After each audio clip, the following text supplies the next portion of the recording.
Okay guys, we got a 2017 Jetta here. We're going to change that parking light there. Now there's a cap on the back of here that you should be able to just twist counterclockwise and pull off. This light, if you look here, has had some repair to it. So if you've had any type of repair, do you see all that glue where they fiberglassed and such on the light itself? They've dripped it right down inside there, and now no matter how hard you turn, you can't turn this at all. That's because the glue is stuck here, the resin from the fiberglass. So if you've had a repair, that's why you can't get it off. So let me show you how to get that off, and then we'll go through the proper steps of changing that light. Okay, so there's that glue. Let's see if I can break off a piece. It's on there good. That was really stuck on there.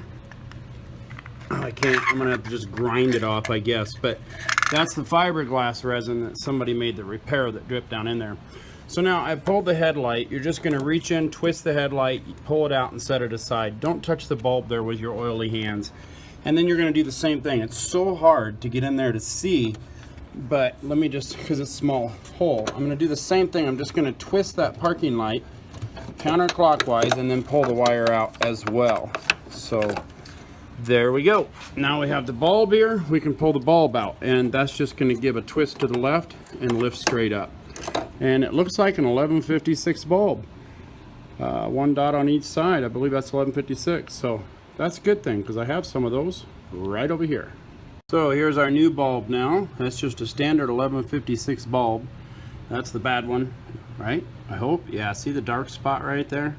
You can look really close. The filament has been broken on the inside. I don't know if I can shake it, but anyway, you know how to check those, I think. So let's go ahead and run everything backwards. Let's stick this inside our housing here, if I can get it in. Can't do it with one hand. So I'm just going to stick that inside the housing, give it a click counterclockwise, poke it back in its hole counterclockwise, headlight counterclockwise. Okay, so I lied to you. It was clockwise, and now we're going to put the lid on clockwise, not counterclockwise. Okay, let's go ahead and turn the headlights on. We got those all back in their home, and there we go. Not headlights, sorry, parking lights. Both are working. So I hope this video helps you out. Please click like, please click subscribe, click on my name underneath this video for all my other how-to videos, and as always guys, enjoy.